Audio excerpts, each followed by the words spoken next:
ఈ హాల్లో అంటే నేను వాళ్ళ గురించి చెప్తున్నాను కాదు, కానీ ఇది నిజంగా జరిగిన సంఘటన అనమాట. వాళ్ళిద్దరు ఎవరు కాదు, కొమ్ము తిరుపతి అండ్ స్వప్న.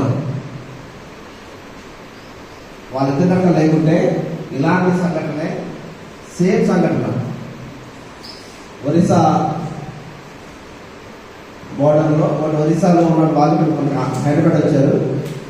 ఎవడో కారు లేకపోతే ఎక్కింది, ఆ పాప వెళ్ళిపోయింది.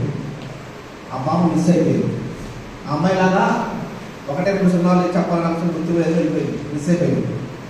మిస్ అయిపోతే వీళ్ళిద్దరు బాగా పోరాడారు, తిరుపతి అను స్వప్న. అప్పుడు ఆ పోరాటంలో నేను మహేష్ కూడా పోయి మేము కూడా కంప్లైంట్ ఇచ్చేదాకా కూడా మనం జస్ట్ రకాలు అంతే. పోరాటం అంతా కూడా చేసింది వాళ్ళిద్దరే. అంటే ఆమె వెనకాల నుంచి, కానీ తిరుపతి మాత్రం ముందు నుంచి ఫస్ట్ నుంచి ఉన్నాడు. అది ఎప్పుడు తెలిసిందంటే ఆయన పోరాడకపోతే ఆ పిల్ల ఇక చనిపోయింది అనుకుంటారు వాళ్ళు, కనిపెట్టారు. ఇప్పుడు ఆయనకి ఒక కూతురు అలా దొరికింది, ఇంకొక బిడ్డ ఆయన దొరికింది అనమాట అప్పుడప్పుడు. కాబట్టి మనం ఏది చూసినా కూడా మనం ముందుకు వెళ్ళడానికి కొంచెం ఆలోచించాలి. ఎవరైనా లిఫ్ట్ అయ్యేటప్పుడు కానీ ఏదైనా ఎక్కేటప్పుడు కానీ జనం కొంచెం ఆలోచించుకోవాలి. మనం అనుకున్నంతగా అయ్యేం కదా, వాళ్ళు ఫస్ట్ నుంచి మొదటి నుంచి మార్నింగ్ నుంచి సత్తా చేస్తున్నాడు. అర్థమవుతుందా? నీ పక్కన ఉన్నవాడు నీ అన్నైనా నీ తమ్ముడైనా అనుమానించాల్సిందే.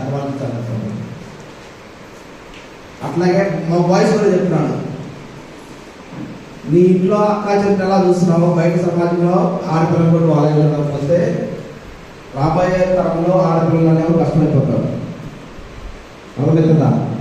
కాబట్టి ఆడపిల్లని తక్కువ చూడడం అనేది చేస్తున్న ఈ క్షణం నుంచి కనీసం ఆడపిల్లని, ఇంట్లో ఉన్న ఆడపిల్లని బయట పిల్లలను కూడా అలాగే చూడడానికి ప్రయత్నం చేయకపోతే ఇంకా మన సమాజంలో మనుగోలేదు, ముఖ్యంగా మగపిల్లలు. అర్థమవుతుందా? నేను ఎన్నిసార్లు ఎన్ని వీళ్ళు చెప్పినా కూడా మమ్మల్ని చాలా విచిత్రంగా చూస్తూ ఉంటారు. ఎందుకోసం అంటే మగజాతికి ఉన్న పేరు మా మీద పడిపోయింది, మా ముద్ద పైన. మేము ఎన్ని మాటలు చెప్పినా మా వైపు అలాగే చూస్తారు. కాబట్టి దయచేసి ఇంకా ఇంకా ఈ మగవాళ్ళ పేరుని చెడగొట్టకుండా మీరు సమాజంలో మంచిగా ఉండాలని చెప్పి నేను 2 మెసేజ్లు మీకోసం చేశాను. ఇంకా చాలా ఉన్నాయి, ఇంకా సమయం లేదు. కాబట్టి గ్రూప్ నెంబర్ 6 వాళ్ళు వచ్చి కూడా ప్రెజెంటేషన్ చేయండి. గ్రూప్ నెంబర్ 6 ఫాస్ట్గా మీరు ఆ